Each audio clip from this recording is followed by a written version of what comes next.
नमस्कार, स्वागत छ कार्यक्रम खोज खबरमा। म पुष्कर खतिवडा। समाजमा भएका हरेक घटनामा हाम्रो नजर।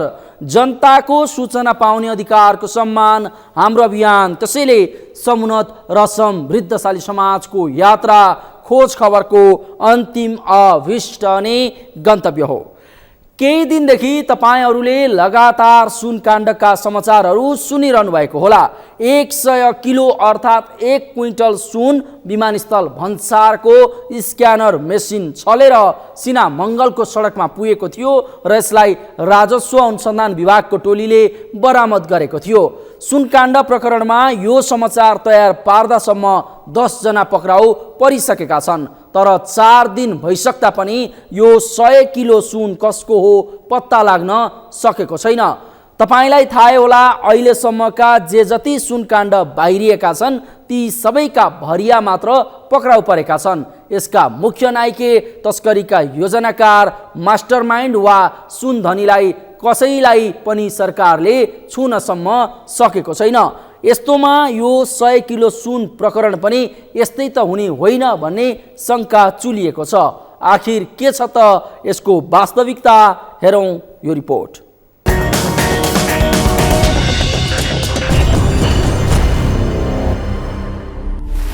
चार दिनमा पनि पत्ता लागेन सुन तस्करीका नाइके।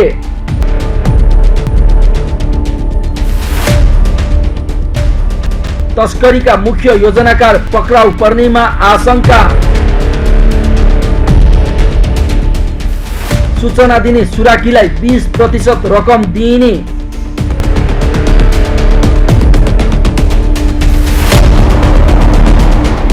त्रिभुवन अन्तर्राष्ट्रिय विमानस्थलको भन्सार कार्यालयबाट भन्सार जाँचपास समेत गराई तस्करीको 100 किलो सुन सिना मङ्गलको सडकमा पुर्याएपछि सुराकीका आधारमा राजस्व अनुसन्धान विभागले बरामद गरेको थियो। तर 4 दिन बितिसक्दा पनि बरामद 1 क्विन्टल सुन तस्करी प्रकरणका मुख्य नायके अझै पक्राउ परेका छैनन्। राजस्व अनुसन्धान विभागले अहिलेसम्म यो प्रकरणमा 10 जनालाई पक्राउ गरे पनि सुन कसको हो भन्ने समेत पत्ता लगाउन सकेको छैन। तर पक्राउ परेकाहरूसँग बयान लिने क्रम भने जारी छ।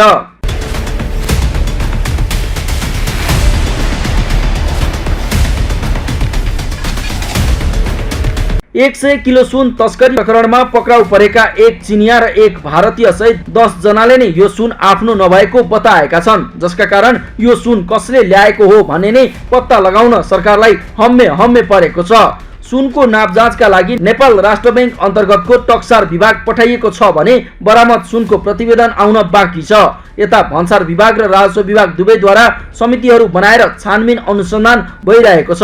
विगतमा पनि सुन तस्करी हुँदा यस्ता अनुसन्धान र छानबिन समितिहरू गठन हुन्थे, तर अहिलेसम्म कुनै यस्तो समिति बनेन जसले सुन तस्करी गर्ने मुख्य नायके पत्ता लगाउन सकेको होस्। त्यसैले यसपटक पनि सुनका धनी वा तस्करीका नायके पक्राउ पर्नेमा सङ्कै शङ्का छ।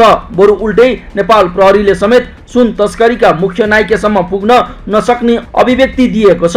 राजस्व र भन्सार विभागले अनुसन्धान गरिरहेको बेला अनुसन्धानमा आवश्यक परे प्रहरीको समेत सहयोग लिन सक्ने गृह मन्त्रीले बताइरहेको बेला प्रहरीले भने यस्तो अभिव्यक्ति दिएको हो। विगत लामो समयदेखि करिब 70-71 देखि हेर्ने हो भने थुप्रै सुनहरू चाहिँ आएको देखिन्छ। एयरपोर्टबाट अधिकांश आउँछ हैन, प्रदेशहरूमा पनि बाहिर नाकाबाट पनि सुन आएको छ।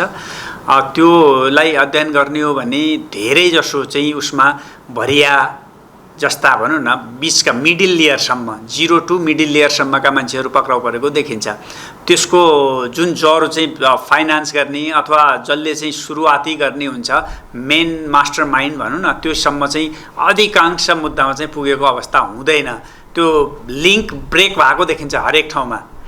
त्यो चाहिँ एउटाले चाहिँ भरिया बोक्छ अथवा कुनै ठाउँमा इनिसिएसन भएको हुन्छ, त्यसले बोकेको हुन्छ, त्यो अर्को मान्छेको अर्को चेन चाहिँ त्यो खुलाउन सक्ने परिस्थिति होइन। हुन त नेपालमा जे जति पनि अवैध सुन बरामद भएका छन् त्यसका भरिया मात्रै पक्राउ पर्ने गरेका छन्। सुनका वास्तविक साउ तथा मास्टरमाइन्डलाई भने प्रहरीले पक्राउ गर्न सकेको छैन। तर पक्राउ परेकाहरूसँग बयान लिने क्रमसँगै थप अनुसन्धान जारी रहेकाले सकेसम्म चाँडै मुख्य अभियुक्तसम्म पुग्ने राजस्व अनुसन्धान विभागको दाबी छ। तर विभागले अहिलेसम्म पक्राउ परेकाहरू यति ठूलो कारोबारमा संलग्न रहेको भन्न सकिने आधार समेत भेट्न सकेका छैनन्। त्यसैले यो घटनामा निकै ठूलो गिरोह भने संलग्न रहेको आशंका छ। त्यति मात्र होइन, माथिल्लो तहको राजनीतिक वा प्रशासनिक संयन्त्रको समेत संलग्नता रहेको आशंका छ। यहाँ के छ भने तपाईँको भन्सारबाट बाहिर आउने कारण चाहिँ एउटा मात्रै हुँदैन। नम्बर 1 कारण त के भनेपछि तपाईँको त्यहाँ भएका साधन स्रोतले पत्ता नलाउन सक्ने खालको एउटा भयो होइन। अर्को समस्या भनेको तपाईँको मैले हेर्दाखेरि म्यान पावरको समस्या हो कि यस्तो सामान आइरहेछ भनेपछि पनि उनीहरूले प्रोफाइलिङ गर्न सक्नु, शङ्का गर्न सक्नु, किनकि फ्रिक्वेन्टली आइरहेछ नि यो त, त्यसले गर्दा अर्को म्यान पावरको कमजोरी भयो। र अर्को अब शङ्का के छ भनेपछि अब त्यो त अनुसन्धानले देखाउला काहीँ बिलोमा त हो कि कर्मचारीहरूको होइन। त्यसले गर्दा के हो भनेपछि एउटै कारणले हामीहरू भन्न सकिन्न। यो तपाईँले हेर्दाखेरि के देखिन्छ भनेपछि नेपाल मात्रै सीमित छैन नि यो त, हङकङ छ यसमा जोडेको, नेपाल छ, इन्डिया छ। र मलाई के लाग्छ भनेपछि तपाईँको विदेशी मुद्रा आउनसाथ यसमा काहीँ न काहीँ गल्फ पनि जोडिन्छ है फेरि। त्यसले गर्दा के छ भनेपछि यसमा बहुराष्ट्रिय जोडेको र यसमा धेरै के भन्छ ग्रुपहरू जोडेको हुनुपर्छ। र नेपाल त भने के हो भनेपछि यो त ट्रान्जिट पोइन्ट हो, जुन सामान आउँछ नि सामानलाई मजाले उताबाट रिसिभ गरेर उसलाई चाहिँ इन्डियासम्म नगइदिने मात्रै हो। यसमा ठुलो सञ्जाल हुनुपर्छ, सङ्गठित सञ्जाल चाहिँ हुनैपर्छ। राजस्व अनुसन्धानले यस्ता कम्प्लेक्स सङ्गठित अपराध अनुसन्धान गर्न सक्दैन, यो प्रश्न मेरो भनाइ हो कि यदि पुलिसलाई इन्भल्भ गरिन्छ र पुलिस पनि त्यो इन्भेस्टिगेसनमा सामेल हुन्छ भनेपछि मात्रै तपाईँले त्यो अनुसन्धानको निक्यो निकाल्न सक्नुहुन्छ होइन। यदि निक्यो निकाल्न सकेन भनेपछि के हुन्छ, अनुसन्धान अगाडि बढ्दैन। को इन्भल्भ छन् त्यो पनि थाहा हुँदैन, को मान्छे यसमा लागेका छन् त्यो पनि थाहा हुँदैन। त्यसले गर्दा के हो भनेपछि यो अनुसन्धानको हामीहरू प्रक्रिया हेरौँ, प्रक्रिया हेरेपछि मात्रै क्लियर हुन्छ।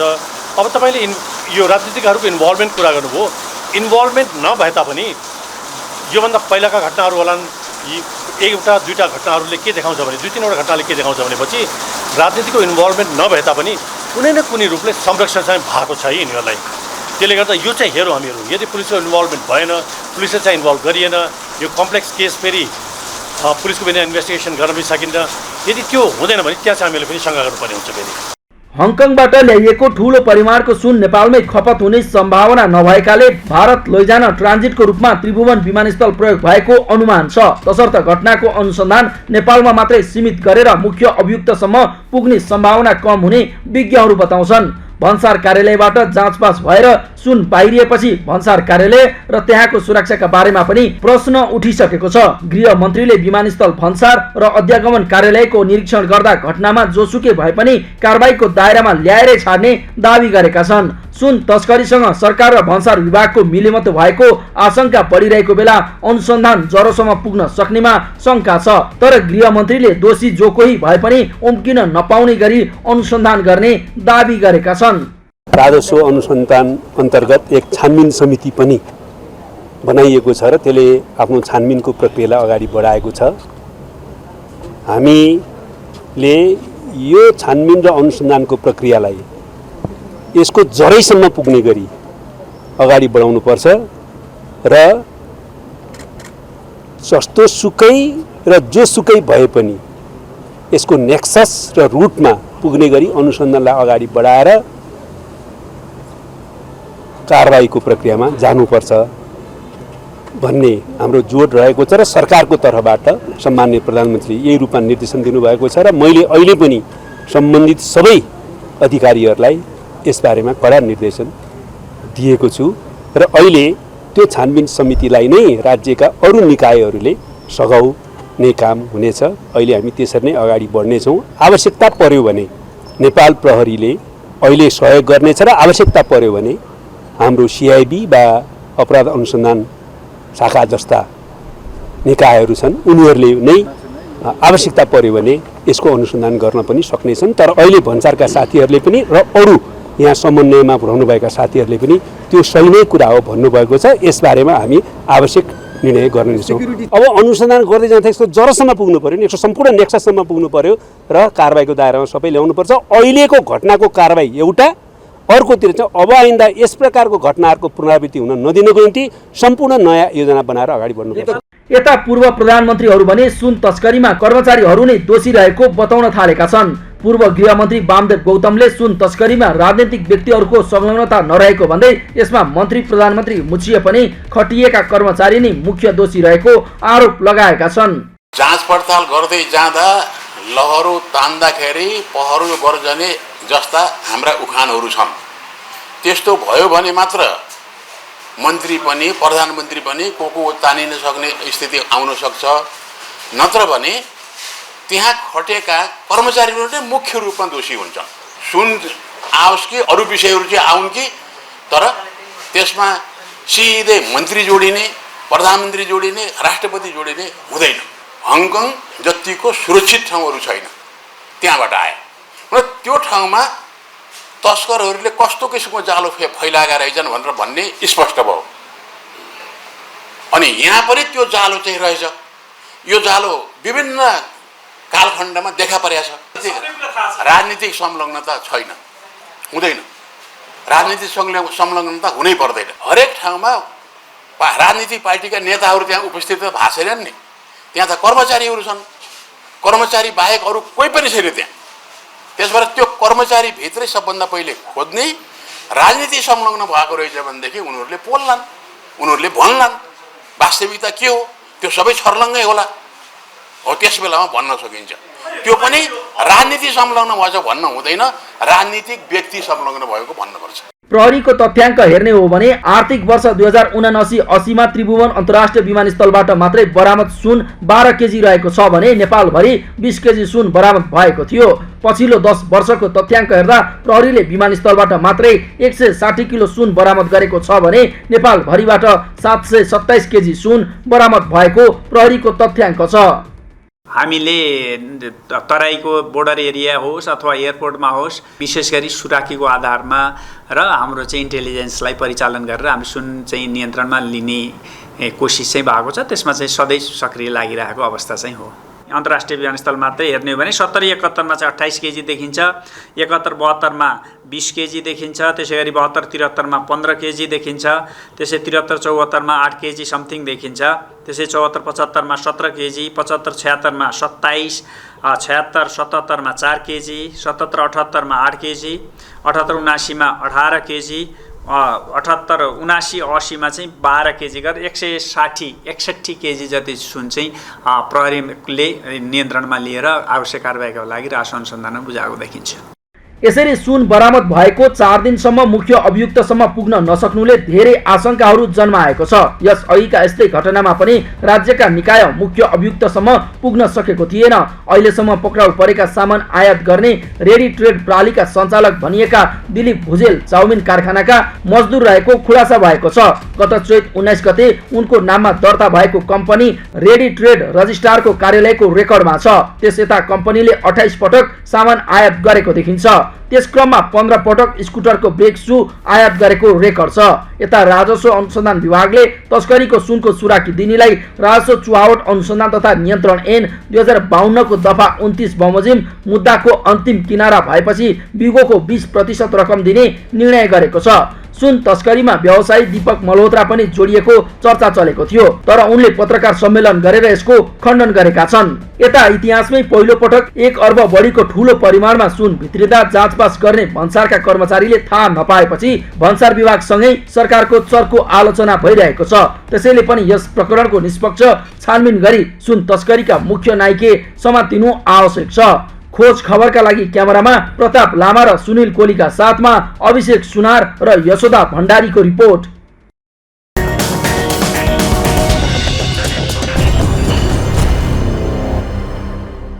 हो पछिल्लो 10 वर्षमा प्रहरीले विमानस्थलबाट मात्रै 160 किलो अर्थात् 86 करोड बढीको सुन बरामद गरेको छ। नेपाल भित्रिएका यी सबै सुन मध्ये अधिकांशमा वास्तविक नाइके पत्ता लाग्न नसकेको नेपाल प्रहरीको भनाइ छ। तर वास्तविक सुन तस्करी उम्कन नपाउने गरी अनुसन्धान गर्न सरकारले निर्देशन भने दिइरहेको छ। यस्तोमा तपाईलाई के लाग्छ? नेपालका सुन तस्कर पक्राउ पर्लान् वा यो पनि यसै सेलाएर नि जाला? हुन त यो समयक्रमसँगै थाहा हुने नै कुरा हो। तबसम्मलाई हाम्रो खबरदारी जारी छ। कार्यक्रममा एकैछिन ब्रेकपछि नेपाली इतिहासमा हुने गरेको सुन तस्करीको शैली र घटना सम्बन्धी प्रसङ्ग उजागर गर्नेछौँ। हेर्दै गर्नुहोला।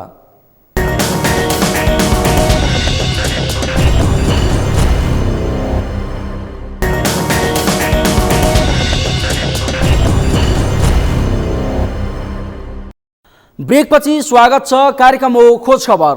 हालै राजस्व अनुसन्धान विभागले त्रिभुवन अन्तर्राष्ट्रिय विमानस्थल भन्सार कार्यालयको जाँचपास क्षेत्र पार गरिसकेको झन्डै 100 किलो अर्थात् 1 क्विन्टल सुन बरामद गर्यो। सुन तस्करको यो समूहले 2 महिनामा 19 पटक ब्रेक सु भित्र्याएको थियो। यदि अहिलेकै तुलनामा सुन तस्करी भएको भए ब्रेक सु मार्फत 2000 किलोभन्दा बढी सुन तस्करी भएको अनुमान गर्न सकिन्छ। राजस्व अनुसन्धान विभागले मोटरसाइकल र स्कुटरको ब्रेक सु भित्र लुकाएर ल्याएको सुन बरामद भएपछि सुन तस्करीको नयाँ शैली खुलेको छ। यो सँगै विगतका सुन तस्करीको तथ्याङ्कको तुलनामा अहिले बरामद भएको सुन इतिहासकै ठूलो परिमाण भएको खुलेको छ। आखिर कस्तो छ विगतको सुन तस्करीको इतिहास, हेरौँ यो रिपोर्ट।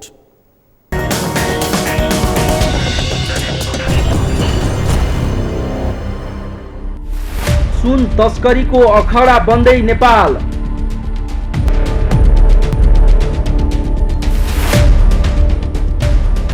बदलिँदै सुन तस्करीको शैली।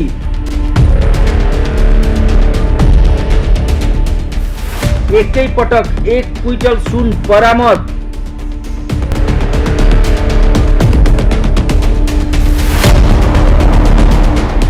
बुधबार राजस्व अनुसन्धान विभागले त्रिभुवन अन्तर्राष्ट्रिय विमानस्थल भन्सार कार्यालयको जाँचपास क्षेत्र पार गरिसकेको 1 क्विन्टल सुन बरामद गर्यो।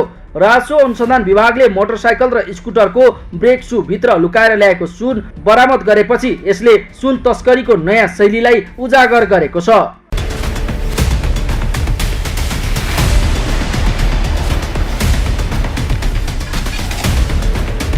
यस्तो छ नेपालमा हुने गरेको सुन तस्करीको पुरानो शैली। 2074 सालमा चुनामणि उप्रेती गोरे नेतृत्वको समूहले युएईबाट माघ 9 गते ल्याएको 33 किलो सुन हराएको थियो। खोजीका क्रममा भरिया सोनम साक्य मारिएपछि सुरु भएको अनुसन्धानपछि गम्भीर मोड लिएको थियो। त्यस क्रममा छानबिनका लागि गठन भएको उच्च स्तरीय समितिले गोरेको समूहले 4 वर्षमा झन्डै 38 क्विन्टल सुन तस्करी गरेको निष्कर्ष निकालेको थियो। यो प्रकरणका क्रममा प्रहरी अधिकारीहरू भन्सार कर्मचारीदेखि तस्करीमा संलग्न ठूलो र्याकेट विरुद्ध मुद्दा चलेको थियो। त्यसैता नेपालमा सुन बरामद भएको थिएन। गत पुस 8 गते त्रिभुवन अन्तर्राष्ट्रिय विमानस्थलकै भन्सार कार्यालयको जाँचका क्रममा एकजना सुडानी नागरिकको साथबाट 19 किलो सुन बरामद भएको थियो। पछि फागुन 7 गते 3 दिनसम्म भारतमा राजस्व अनुसन्धान विभागले चलाएको अपरेसन गोल्डेन डाउनमा पनि नेपाल हुँदै गएको 101 किलो सुन बरामद भएको थियो। कुन वर्षमा कति सुन बरामद? प्रहरी प्रधान कार्यालय नक्सालको तथ्याङ्क अनुसार आर्थिक वर्ष 2074-75 मा 200 किलो सुन बरामद। आर्थिक वर्ष 2075-76 मा 51 किलो सुन बरामद। आर्थिक वर्ष 2076-77 मा 30 किलो सुन बरामद। आर्थिक वर्ष 2077-78 मा 32 किलो सुन बरामद। आर्थिक वर्ष 2078-79 मा 23 किलो सुन बरामद र आर्थिक वर्ष 2079-80 को फागुनसम्ममा 5 किलो सुन बरामद। यसरी बितेको 5 वर्षमा जम्मा 141 किलो सुन बरामद भएको प्रहरीको तथ्याङ्क छ। तर यी बरामद सुन पनि ठूलो परिमाणमा समातिएका होइनन्। विदेशबाट आउने श्रमिकले ल्याएको सुन समातिएका विवरणहरू हुन्।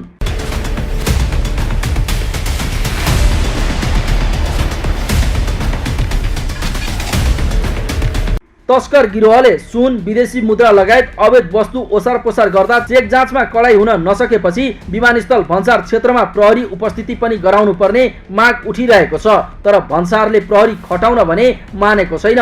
त्यसैको लाभ गिरोह र कतिपय अवस्थामा भन्सारकै कर्मचारीहरूले उठाइरहेका छन्। खोज खबरका लागि क्यामेरामा लिम्बहादुर खत्री र प्रताप लामाका साथमा पुष्कर खतिवडा, काठमाडौँ।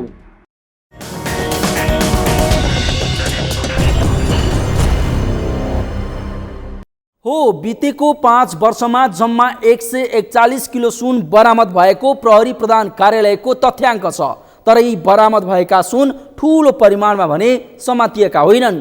विदेशबाट आउने श्रमिकले ल्याएका साना साना परिमाणमा समातिएका सुनका विवरणहरू हुन्। तसर्थ सेटिङमा ल्याइएका तस्करीका अवैध सुन कतै विमानस्थलबाट बाहिरिए वा तस्करी भए भन्ने कुराको त कुनै तथ्याङ्क नै छैन। बरु यस्ता तस्करीमा भन्सार कर्मचारीदेखि प्रहरी, ठूला व्यापारी र राजनीतिक दलका नेताहरूकै सेटिङ देखिँदै आएको छ। हवस् त आजलाई कार्यक्रम खोज खबर यति नै। कार्यक्रम खोज खबरका विषयमा कुनै प्रतिक्रिया छन् भने हामीलाई khojkhabar@sagarmatha.tv मा इमेल गर्न सक्नुहुन्छ अथवा फोन नम्बर 0157076074 मा फोन पनि गर्न सक्नुहुन्छ। लुकेका र लुकाइएका खबर निरन्तर जारी छ। नेपालको पहिलो न्युज च्यानल सगरमाथा टेलिभिजन हेर्दै गर्नुहोला। नमस्कार।